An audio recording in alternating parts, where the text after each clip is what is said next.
tarde, boa noite a todos. Com esse horário de verão a gente fica confuso, né? Tá dia ainda lá fora, mas acho que é uma boa noite. É uma alegria e um privilégio muito grande de ter a oportunidade de trazer esse estudo, estudar com vocês. E o tema da noite hoje é em relação à inveja. Na questão 933 do Livro dos Espíritos, nós encontramos que para aquele que a inveja e o ciúme atacam, não há calma, nem repouso possíveis. À sua frente, como fantasmas que não lhe dão trégua e o perseguem até durante o sono, se levantam os objetos de sua cobiça, do seu ódio, do seu despeito. O invejoso e o ciumento vivem como que ardendo em contínua febre. Ou seja, é um sofrimento muito grande, é um sentimento muito triste. E eu gostaria de perguntar aqui, alguém sentiu inveja, algum tipo de inveja nos últimos 30 dias, digamos assim? Não precisa levantar a mão, não precisa responder para mim. Mas, exatamente, por isso que eu já avisei rápido, foi só para dar um susto. Mas para a gente se indagar, conosco mesmo, será que a gente sentiu algum tipo de inveja, algum tipo de despeito, né? Nesses últimos 30 dias? A inveja é um sentimento perigoso porque ele é muito pouco assumido. Ele é muito pouco percebido por nós mesmos, muito pouco assumido. Mas ele é extremamente marcado dentro de nós. E é um sentimento que nós vemos na nossa sociedade, né, em geral, no homem, como uma coisa ainda muito ardente, muito forte, muito pulsante. A inveja, segundo o dicionário Aurélio, é o desgosto ou pesar pelo bem ou felicidade de outrem. Desejo violento de possuir o bem alheio. Uma descrição mais popular é o desejo por atributos, posses, status, habilidades de outra pessoa. Não é necessariamente associada a um objeto. Sua característica mais típica é a comparação desfavorável do status de uma pessoa em relação à outra. Então a inveja é isso, quando nós nos deparamos com aquele sentimento de que quando o outro tem um sucesso, quando o outro é alguma coisa que ainda nós não temos, não possuímos ou não somos, é aquela pontadinha que dá dentro de nós ainda, né? Ou muitos de nós que já somos evoluídos não sentimos mais isso, mas isso acontece. E o importante da gente ter noites como essa, assuntos como esses serem tocados, para que a gente possa perceber isso mesmo dentro de nós, para que a gente possa identificar isso e começar a se reajustar. A única maneira que nós temos de crescer, né, de progredir, é a gente se aceitando como a gente é, a gente se conhecendo, vendo o que está certo, o que está errado e começar a trabalhar para que isso melhore. Quando a gente vê um sentimento como esse, a inveja, é uma coisa tão difícil da gente aceitar em nós. Tem aquela história da inveja branca. É uma invejinha branca, é uma coisinha assim, boa. Que bom que você conseguiu, mas é uma invejinha branca que eu tenho. Será que existe essa invejinha branca, né? Não é? Inveja é inveja, exatamente. É esse o ponto. É quando a gente quer maquiar a coisa para deixar menos problemática. É quando a gente quer falar assim, olha, eu estou feliz por você, mas pero não mucho. Eu gostaria também. Por que a gente não reverte isso? Porque a inveja não é que dá uma conotação negativa, é negativa. E nós vamos ver por quê com o andar do nosso estudo. A inveja, ela é considerada um dos 7 pecados capitais dentro da tradição católica. É considerado um pecado porque a pessoa invejosa, ela ignora as próprias bênçãos. E aí a gente toca num ponto importantíssimo, né, na nossa vida. Quando a gente sente inveja é porque a gente acha que a gente não tem o suficiente. Nós não somos o suficiente. E a gente esquece do quão abençoados nós somos. A gente esquece do que a gente já tem, né, de tudo que a gente conquistou e prefere focar a nossa energia, né, a nossa atenção ao que o outro tem, ao que o outro é neste momento. E aí começa essa dorzinha dentro de nós chamada inveja. Entretanto, essa inveja não é uma característica intrínseca do ser humano. A inveja ela é fruto do próprio egoísmo. Essa chaga tão grande que nós sabemos da sociedade, da humanidade, né? O egoísmo e o orgulho. São os dois grandes problemas da nossa sociedade. Então, quando ainda nós temos esse sentimento egoísta dentro de nós, uma das ramificações que tem é essa inveja. Essa falta de condições que nós temos de aceitar as coisas que nós já temos, o que nós já conquistamos, o que nós já somos, e viver feliz com isso. E essa insatisfação é essa inveja. Infelizmente, isso é tão comum hoje porque nós vivemos numa sociedade extremamente concorrencial. Nós estamos hoje numa realidade social extremamente competitiva. Tudo é um querendo ser melhor, mais rico, mais poderoso que o outro, querendo mostrar cada vez mais. E nós vemos agora com a tecnologia tão avançada, com os sites sociais, essas coisas ficam ainda muito mais na cara do outro. Então as pessoas aprendem a né, as suas vitórias, as suas joias, as suas belezas, etc. Então fica muito mais fácil de cultivar ambos lados, o da vaidade, né, para mostrar o que tem, o que é, e da inveja, do invejoso, de ver tudo aquilo e querer também. Nós vemos agora um crescimento grande no que se chama no Brasil de funk ostentação, onde eles cantam, além da música, eles têm toda uma tribo, né, uma indumentária, uma roupa que tem que ter muito ouro, muito relógio tem que ser grande, tem que ser tudo de marca, para mostrar esse poder. E eu vi nessa semana passada no Jornal da Globo, que em algumas escolas no Brasil, adolescentes, crianças de 12, 13, 14, 15 anos, começaram a praticar o que chama roubo-ostentação. Que é difícil até da gente compreender um negócio desse. É quando eles roubam coisas desse tipo, de joias, de relógios, e ostentam ainda online do que eles fizeram. É uma maneira de achar que isso é legal, isso é cool. Está cada vez mais comum isso acontecendo. E até carros, adolescentes roubando carros e ostentando, mostrando na balada, assim, no rolezinho, os carros, e fazem questão até de make sure que eles entendem que isso é tudo roubado, que eu sou cool porque eu posso fazer isso. Então a gente entra numa problemática de sociedade tão triste, né, que a gente vê que não é só a questão da inveja, do ter ou não ter, mas é do poder de mostrar, da vaidade, e isso vai indo. Então, hoje o que nós podemos fazer é olhar para dentro de nós como indivíduos e participantes dessa história, dessa humanidade, e tentar ver o que é que nós podemos fazer conosco mesmos para melhorar.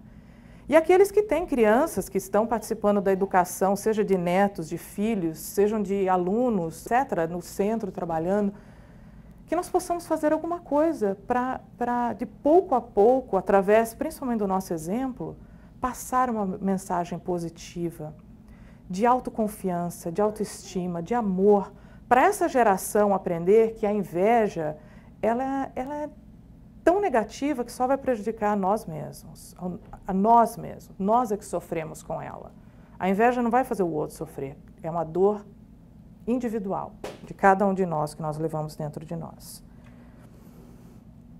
Então essa sociedade competitiva, esses indivíduos, cada um querendo ter mais poder, mostrar cada vez mais a riqueza, etc., cria o que a psicologia chama de formação reativa. O que é isso? Os mais fracos começam a criar ódio, né? Esse sentimento negativo em relação àqueles que têm, aqueles que possuem. E tem aqueles que batalharam, que trabalharam honestamente, conseguiram ter o que têm. O equilíbrio aqui é nós vivermos bem com o que nós temos e não cultivar esse ódio, essa inveja por aqueles que conquistaram. Eles não estão errados, desde que eles conquistaram de maneira honesta. Mas nós temos que fazer com que nós aceitemos isso e que essa nova sociedade, essa nova geração comece também a aprender a aceitar isso e batalhar de uma maneira honesta e feliz, viver de uma maneira feliz, até conseguir, né, algarear essas coisas que tanto desejam. Infelizmente, a nossa sociedade ela é baseada na comparação, e isso começa até na nossa família.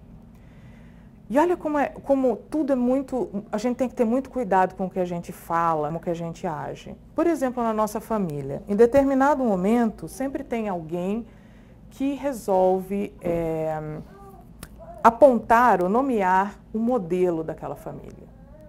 Isso pode ser uma maneira de incentivar os outros, ou pode, de uma maneira equivocada e negativa, backfired, como assim, o tiro sai pela culatra. Você vai criar uma competitividade ali e vai fazer com que as pessoas comecem a ter inveja e não gostar daquela pessoa. Por exemplo, tá vendo seu primo? Passou no vestibular. Você está 3 anos no cursinho e não passa. Então a gente já começa essas comparações, essa competitividade. A tua irmã está indo bem no balé. Aí você fica aí, olha, tá vendo? A tua irmã é mais magra, para de comer essa bolacha. De uma maneira, a gente está querendo ajudar os nossos filhos, né, pela questão não só física, mas da questão da saúde. Só que não necessariamente ela vai entender essa mensagem dessa maneira. O que acontece? Ela vai ficar com raiva da irmã que tem que é magra, ou que é alta, que tem o cabelo liso. Teu cabelo é ruim, olha lá. Tua irmã que nasceu do olho azul, e etc. A gente vai começar a fazer umas comparações tão bobas no dia a dia e a gente não percebe que a gente está alimentando um conflito ali.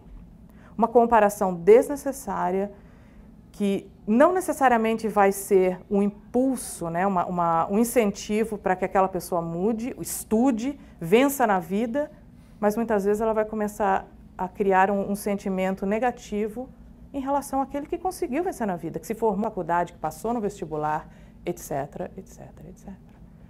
Então a gente tem que tomar muito cuidado, porque a gente começa a cultuar essa competitividade já dentro de casa.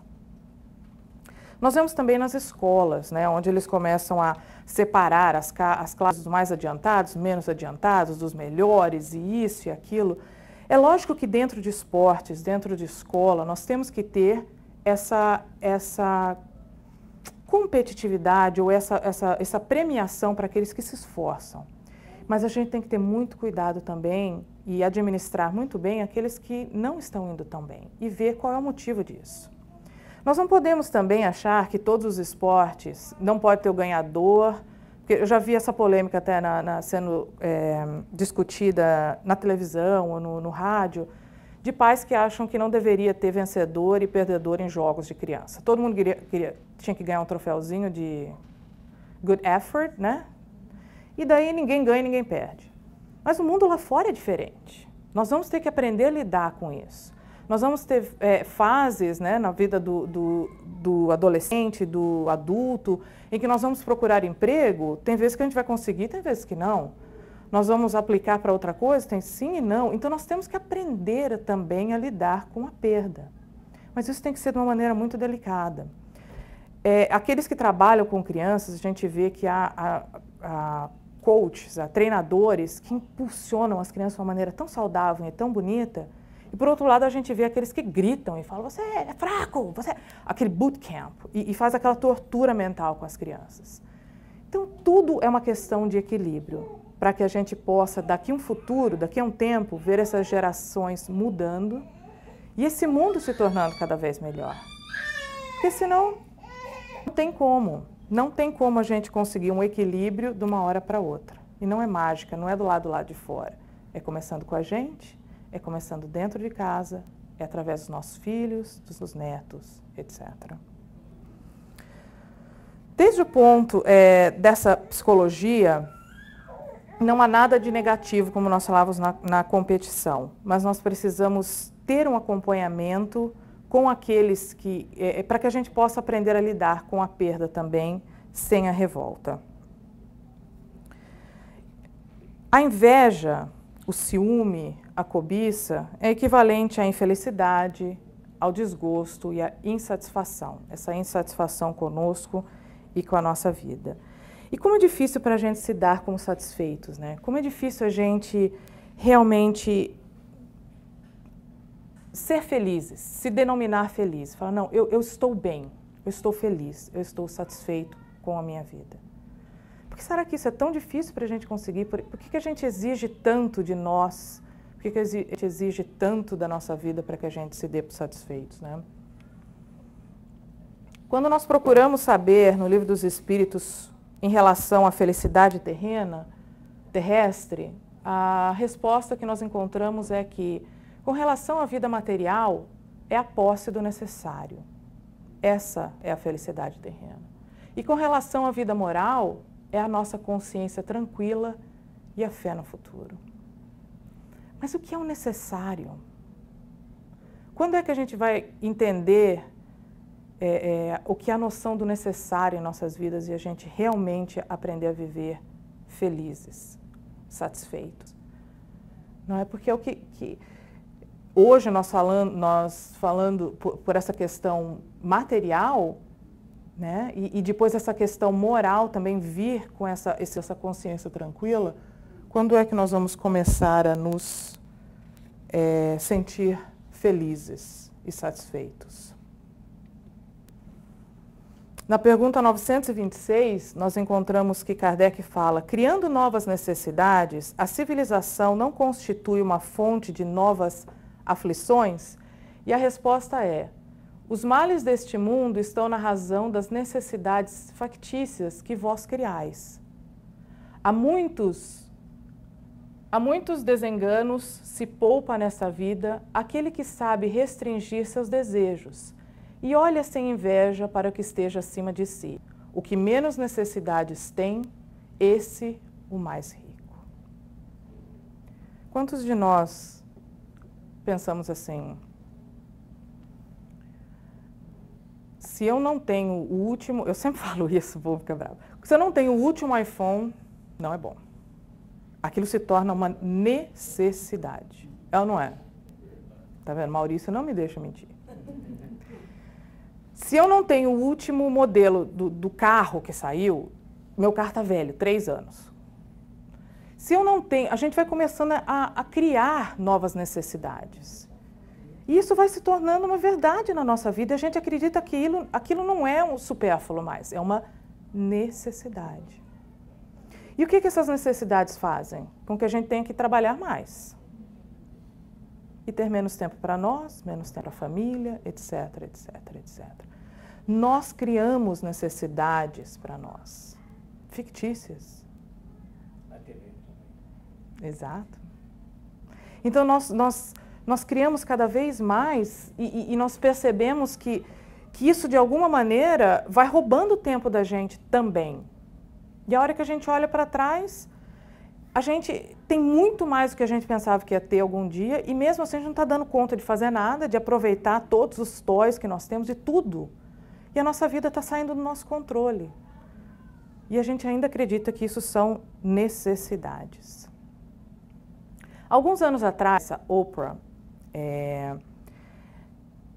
ela decidiu que ela ia promover e passar o Natal na África, promover o Natal para as crianças da África.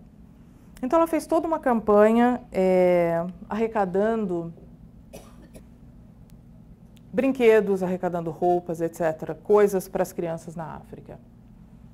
E é incrível quando ela faz o depoimento do que foi para ela essa experiência. Às vezes a gente tem a pretensão de ajudar, né, quem a gente acredita que esteja numa condição pior que a nossa, e acaba aprendendo e sendo ajudado muito mais do que a gente esperava. E foi essa experiência que ela teve.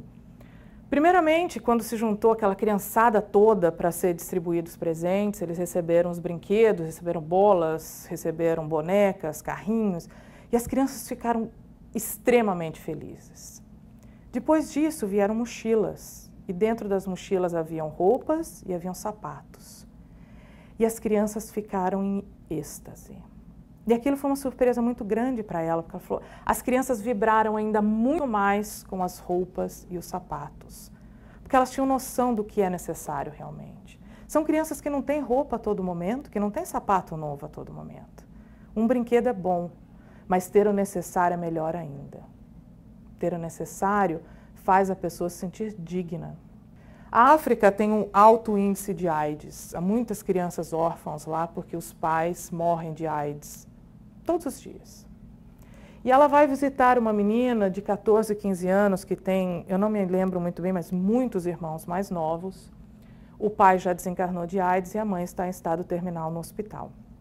Ela mora num lugarzinho de 2 metros quadrados com as crianças, não tem água, ela desce o morro todo com uma lata e volta com a lata lá para cima. E essa é a vida dela. A Oprah chega para ela e pergunta, comovida pela situação, o que você sente? Me fala qualquer coisa, escolhe qualquer coisa que eu vou te dar de presente. E ela, sem titubear, pede um uniforme para a escola. Porque as crianças na África, na região, elas não podem frequentar a escola se elas não têm uniforme. E ela não tinha dinheiro para comprar. E foi esse o presente que ela pediu. Então a gente aprende aí que a lição está vinda do outro lado. Quando a gente acha que a gente está só ensinando, que nós estamos numa posição privilegiada, em certos aspectos sim, mas em outros a gente aprende muito com isso. O que é realmente necessário? O que é que nós precisamos para ser felizes? O que será que a gente ia pedir para a Oprah, se ela sentasse do nosso lado e falasse, o que você quer? De verdade, o que vai te trazer felicidade hoje? De verdade. Pode ser a Oprah, pode ser Jesus, pode ser qualquer amigo nosso. O que é que vai nos fazer felizes hoje?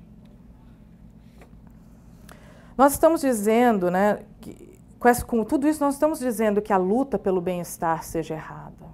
Mas o importante é a gente achar equilíbrio nessa procura pelo bem-estar. É principalmente a gente ter certeza que honestamente nós estamos buscando esse bem-estar. E nós não estamos vivendo só pelo bem-estar, nós estamos vivendo também. Porque às vezes a gente se esquece de nós, da nossa saúde, dos nossos familiares, de tudo, enfim, para ir atrás desse bem-estar. E quando esse bem-estar chega, nós temos que voltar a recuperar a nossa saúde, a nossa família, os nossos amigos, porque a gente foi se perdendo nesse tempo todo. Trabalhando, focado só naquilo, vivendo só por aquilo, pelo material, e a gente se esquece realmente do porquê nós estamos aqui. Do porquê realmente nós estamos aqui. A vida, ela não é uma competição, a vida é um aprendizado. A vida é a gente aprender a cada dia a melhorar. Nós não vamos levar nada conosco. Nada, nada de material. Eu ouvi um ditado uma vez que caixão não tem gaveta. A gente não leva nada, a gente vai levar o que a gente conquistou de bom, as lembranças, coisas dentro do nosso coração, e o que a gente vai deixar plantado são as nossas ações. As pessoas vão lembrar da gente pelo que a gente deixou com as nossas pegadas. E o que é que nós estamos fazendo para que isso aconteça? Será que a gente está deixando lembranças boas para trás? O que é que nós estamos fazendo com a nossa vida? O que é a nossa vida hoje? O quanto de nós estamos dedicando realmente para isso, para esse ser imortal, que é o nosso espírito, o que realmente interessa, não só esse nosso corpo. A ciência da psicologia, de mãos dadas com esse conceito do espiritismo, vem nos trazer esse alerta, né? Essa necessidade que nós temos de repensar o que é que nós estamos trazendo dentro do nosso coração, como que nós estamos administrando as nossas emoções para que nós tenhamos uma vida mais saudável. Assim como outros sentimentos negativos, a inveja, ela mexe até com a nossa saúde, até com o nosso sistema imunológico.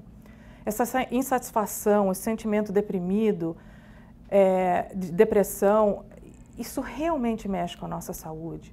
Tem que realmente se cuidar. A gente tem que se amar, a gente tem que estar satisfeito com o que nós somos, com o que nós temos. E esse sentimento de raiva, de ira, quando se apossa, né, nesse momento da inveja, é como se, nesse momento, a pessoa invejosa ela se sente merecedor daquele sucesso.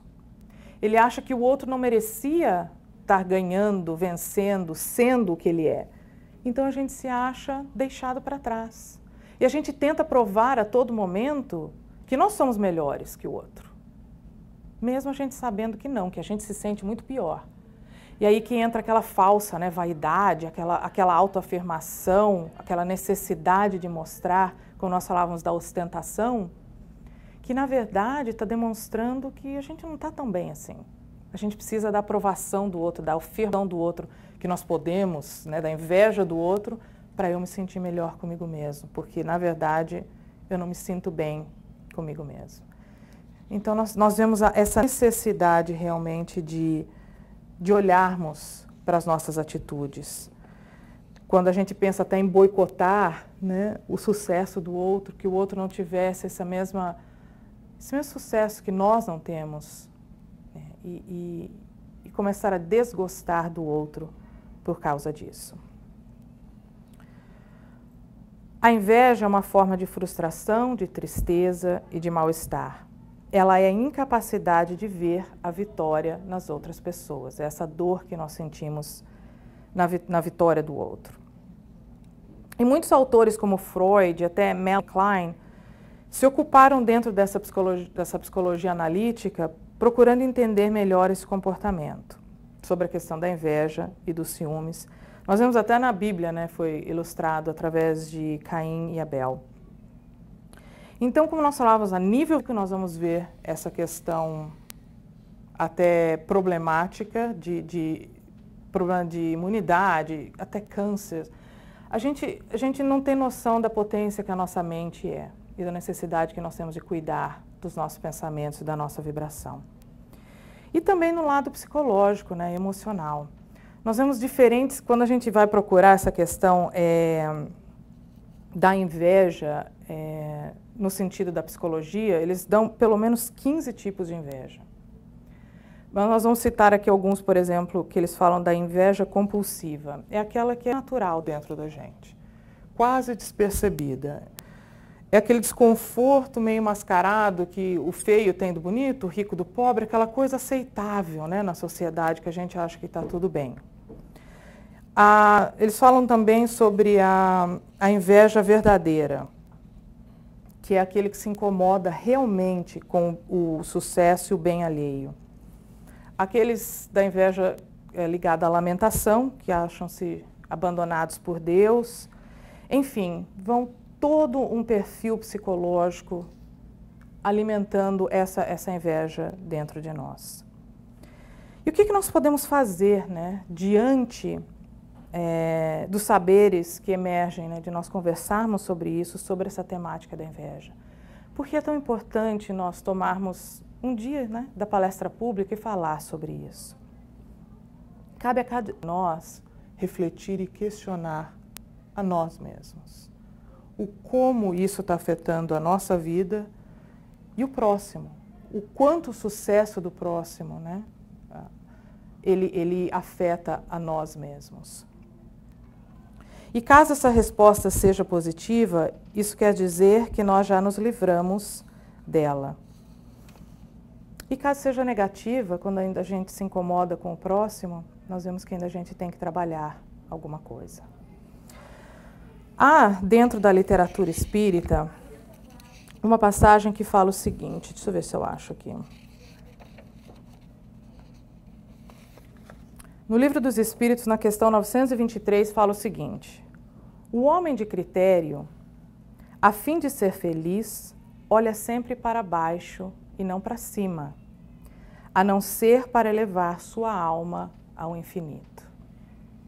O homem de critério, a fim de ser feliz, aquele que realmente quer ser feliz, olha para baixo e não para cima.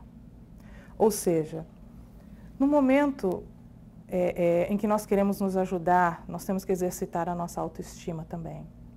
E quando a gente acha que quer se comparar com alguém, nós deveremos olhar para baixo e ver outros sofrem muito mais ou têm muito menos do que nós somos, do que nós temos e somos. E ver o quão abençoado nós somos nesse momento. E não para cima, aqueles que muito têm. Porque a comparação fica difícil. Nós temos que, uma outra técnica para a gente aprender a lidar, né, com a competitividade, com a diferença que há no mundo, é nós fazermos essa comparação somente conosco mesmo.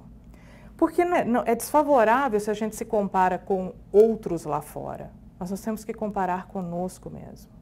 Por exemplo, a minha situação hoje, né, moral, vamos dizer assim. Será que eu estou feliz comigo mesma?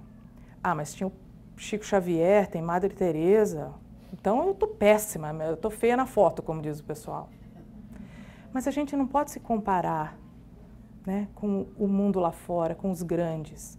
A gente tem que olhar para dentro de nós e falar, peraí, será que eu melhorei alguma coisa daqui até agora? E se analisar a si mesmo, ter você mesmo como parâmetro. Porque isso se torna muito mais justo conosco mesmo.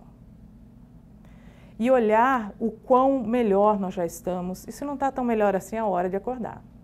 É aí que entra essa necessidade da análise, né? De nós acordarmos. Porque se a gente se comparar com eles lá fora, com os grandes e tudo, a gente vai ver que a coisa está feia. Mas e o nosso limite? O que nós temos hoje aqui? O físico, é tão difícil a gente comparar o físico, né?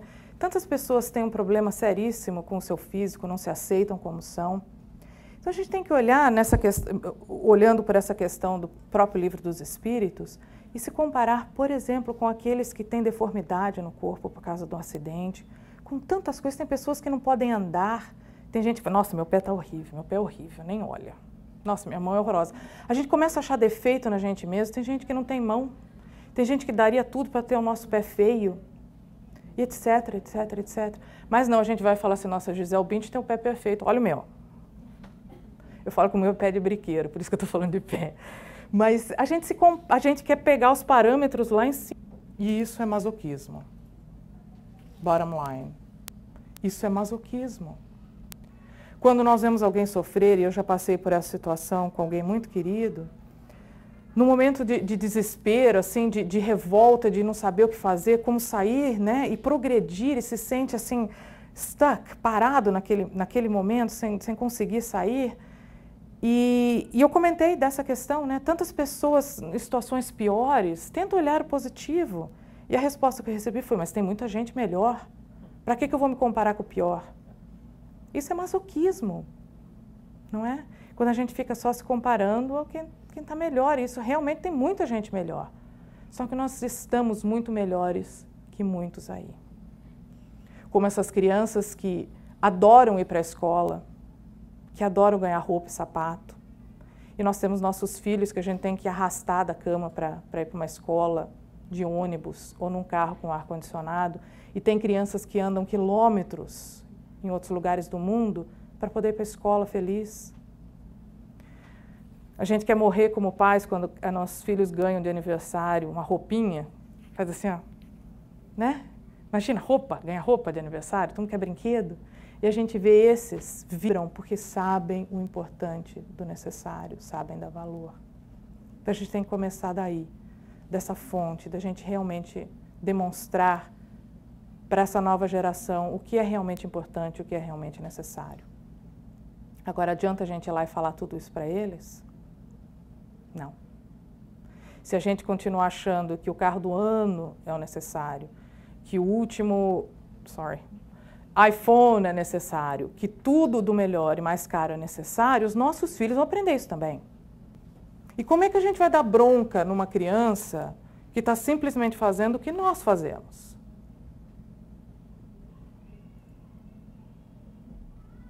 Por que ele nunca está satisfeito com o que ele tem? Porque talvez nós nunca estamos satisfeitos com o que nós temos. Então está na hora de nós exemplificarmos também. Não só falar, mas exemplificar também.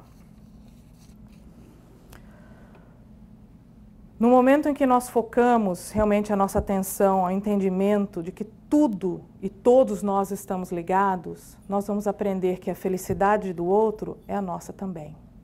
E sabe como isso é possível? E nós vamos chegar lá um dia, nós já percebemos que quando a gente ama uma pessoa muito, a felicidade dela é a nossa.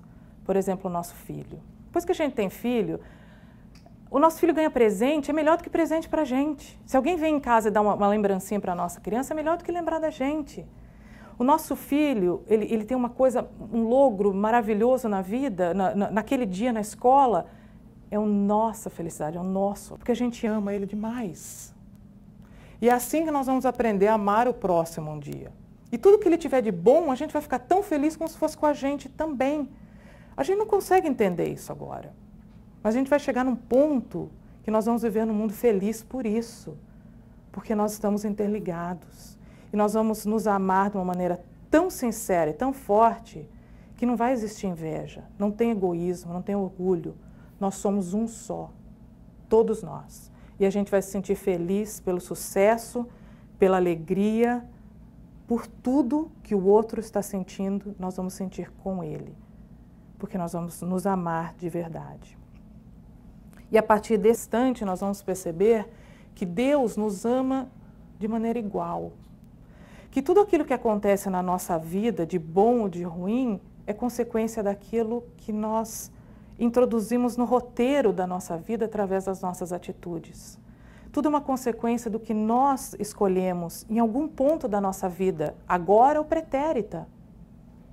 Que o que nós temos ou não temos, o que o outro tem ou não tem, não é vontade de Deus, castigo dele, o privilégio dele. Deus gosta mais daquele do que de mim, porque eu não tenho nada e ele é rico.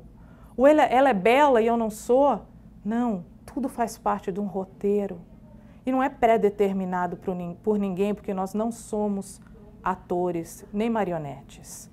Nós somos coautores da nossa vida. Tudo que acontece nesse roteiro está escrito pelas nossas atitudes, por nós. Nós só colhemos o que nos. Não tem como colher uma coisa diferente de uma semente que nós colocamos ali na terra. É lei. E essa lei vale para nós também, com o que nós plantamos durante a nossa vida e a nossa encarnação. Não há justiça ou favorecimentos nas leis do Pai. Não encontramos sentimentos para lamentações, despeito ou inveja. Tudo no mundo, tudo conspira ao nosso favor. Até nos momentos mais difíceis da nossa vida, alguma coisa de bom, uma lição boa nós vamos tirar dali. Até da dor mais profunda que nós possamos sentir. Até das coisas piores que possam acontecer, nós temos uma lição para aprender.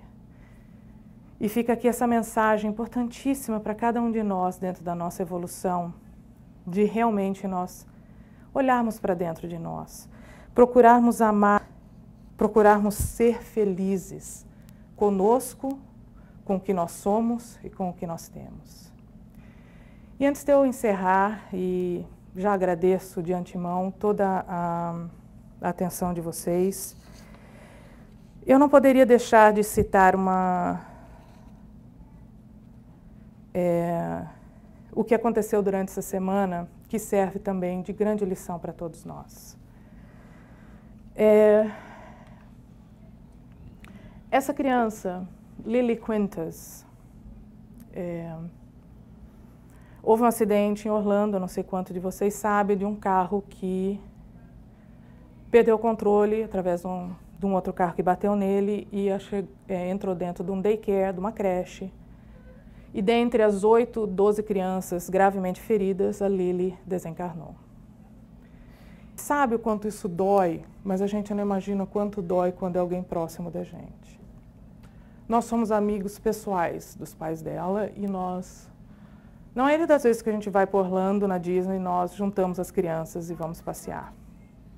Ela acabou de completar 4 anos em março. E aí que a gente percebe e se indaga o que é que nós estamos fazendo com a nossa vida. Quando nós falamos dessas lições, né? Do que é essa lição? Do que é que nós estamos fazendo aqui? Quantas vezes a gente tem a oportunidade de ligar para alguém para pedir desculpa ou para desculpar, para simplesmente falar, eu te amo, lembrei de você. E a gente não faz. Ou a gente deixa para mais tarde. Mas será que a gente vai ter tempo mais tarde? A gente nunca sabe. Ela, eu tenho certeza que vai estar bem. Fica é que tem que lidar com essa dor. Que deve ser, que é inimaginável para acordar no outro dia e seguir com a sua vida. E fica aqui a lição de que a gente fala, a vida é curta, a gente tem que aproveitar. Não é que a vida é curta, a gente tem que aproveitar, a vida é preciosa. A vida é preciosa. E nós não sabemos o quão curta, o quão larga ela é, quão comprida. Então nós temos que viver com amor todos os dias da nossa vida. Nós não nascemos para sofrer, nós não nascemos para odiar, para ter inveja de ninguém, nós nascemos para amar e para demonstrar esse amor sempre. Não deixe para depois. E eu não podia deixar de falar disso, principalmente por celebrar a vida e pedir orações para essa família, as outras 8 famílias dessas crianças que ainda estão no hospital, passando por cirurgia, tentando sobreviver. É uma coisa que buscamos uma lição, buscamos alguma coisa positiva para tirar de uma tragédia como essa, por mais difícil que ela seja. Então, que nós possamos realmente celebrar a vida desses que se vão, lembrando do importante que é a vida hoje. E realmente falando para alguém que a gente ama, o quanto a gente ama. E não deixar para amanhã, o que pode ser muito tarde. Obrigada pela atenção de vocês, que Jesus nos abençoe a todos. Muito obrigada.